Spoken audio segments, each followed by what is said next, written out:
Buenos Aires, 2006, a busy city full of life. Right in the middle of all the action was a Banco Rio, a regular-looking bank on Avenida Libertador, one of the city's main streets. It looked like any other bank, a place for safekeeping money, but also a place that could be robbed. No one knew it was about to become the scene of Argentina's most daring heist. It was Friday, January 13th. The summer heat was intense as the clock ticked past noon. Inside, the bank workers went about their day, not knowing what was about to happen. Outside, a group of ordinary-looking men got ready to make history. Their target, the bank's vault, rumored to be full of millions in cash and valuables. This wasn't a spur-of-the-moment thing. This heist was planned for months, all thanks to the mastermind, Fernando Araujo. Inspired by the movie Inside Man, Araujo wanted a heist that was both daring and dramatic.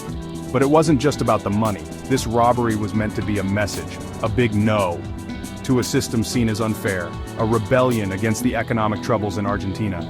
In the heart of Buenos Aires, something big was about to happen. Fernando Araujo wasn't a typical criminal. He was an artist, a martial arts fan, and a lover of philosophy, a man of many interests. He believed in planning, in getting every detail right. For months, he put together a crew, each person chosen for their special skills. There was the Doc, the tech expert, in charge of alarms and security cameras. The Man, a master of disguise, would handle the hostages. The Twin, a skilled driver, would make sure they got away. And leading them all was Araujo, the charismatic leader, the architect of this daring plan. Their plan was as clever as it was risky. They wouldn't just burst into the bank with guns, that was too obvious. Instead, they would use tricks, distractions, and a bit of acting. Their weapons, toy guns, smoke bombs, and a well-rehearsed plan. Araujo knew how to create a diversion. While his team went into the bank, a fake robbery would happen at a nearby jewelry store. This would pull the police away, giving them the time they needed. It was a huge gamble, a carefully planned dance on the edge of danger. While the fake robbery was happening above ground, something else was going on below the city streets. Months earlier, Araujo found a network of old storm drains under Buenos Aires. It was a lucky find, a secret maze that would be key to their plan. Pretending to be sewer workers, Araujo and his crew spent weeks making part of the tunnel bigger, creating a secret entrance to the bank's basement. They worked tirelessly, their work hidden from the world above. The storm drains were more than just an escape route, they represented the hidden problems of Argentine society, the quiet anger at a system that seemed unfair to the average person. As Araujo and his team moved through the tunnels, they weren't just digging through dirt and concrete, they were digging through the problems of their nation. The plan was risky, needing perfect timing and a bit of luck, but Araujo believed in his team and his plan. He believed that brave people get lucky and that Friday afternoon they were ready to see if they were right. Inside the bank, everyone was tense. The robbers, wearing ski masks and work clothes, stormed in, their toy guns causing chaos and panic. Hostages were grouped together, clearly scared. But strangely, the robbers, though armed, were polite, even making jokes to calm everyone down. Outside, the fake robbery at the jewelry store was going as planned. Sirens wailed as police cars raced to the scene, completely fooled. The city was unaware of the real action happening underground. With the police busy, Araujo and his team worked fast. The vault door was no problem for the Doc. It swung open, revealing millions in cash and valuables. They quickly stuffed the loot into bags. As police sirens got closer, signaling the end of the fake robbery, the robbers made their move. They took the hostages and went through the back of the bank, disappearing into the storm drains. They left behind confusion and disbelief, a mystery that would puzzle the police for months. Down in the tunnel, the air was damp and musty, but the robbers were filled with the thrill of victory.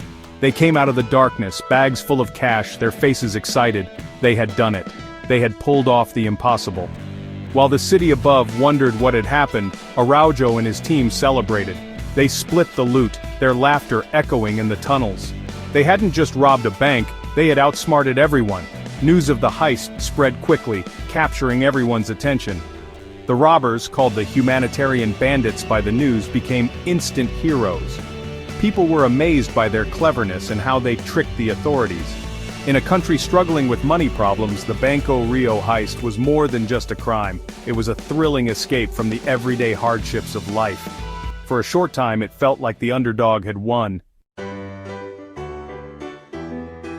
The Banco Rio heist split Argentina's public opinion. Some people thought the robbers were criminals who should be punished. Others saw them as Robin Hood figures fighting against a corrupt system.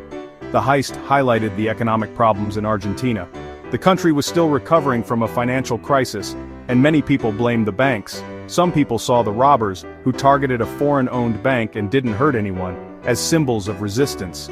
Graffiti praising the humanitarian bandits showed up on walls all over Buenos Aires. The robbery became a way to see how people really felt about the nation's problems. It started discussions about crime, wealth, inequality, and what justice really means. After the heist, one thing was clear: Argentina would never be the same. The police weren't going to let the robbers get away. A huge manhunt began, with police determined to catch them. The investigation was long and difficult, with many dead ends. The robbers hid, waiting for things to calm down. They had planned for this, each member disappearing into the city, their identities a secret.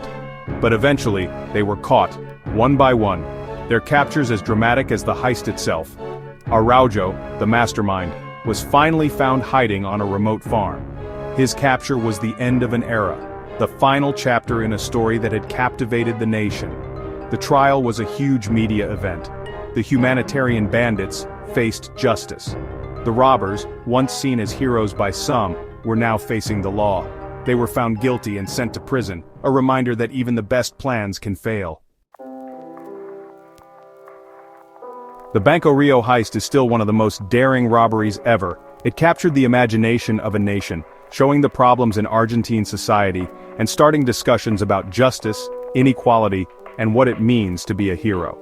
The legend of the humanitarian bandits lives on, their story told and retold across Buenos Aires. They became symbols of frustration with a system seen as unfair to the average person.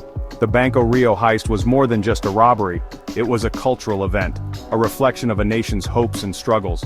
It forced Argentina to look at its problems, and its impact is still felt today. The heist reminds us that behind every act of rebellion, every seemingly harmless crime, there are complex social, economic, and political reasons. It's a story about desperation, cleverness, and the human desire for a fairer world. And in the end, it's a story that leaves us with more questions than answers.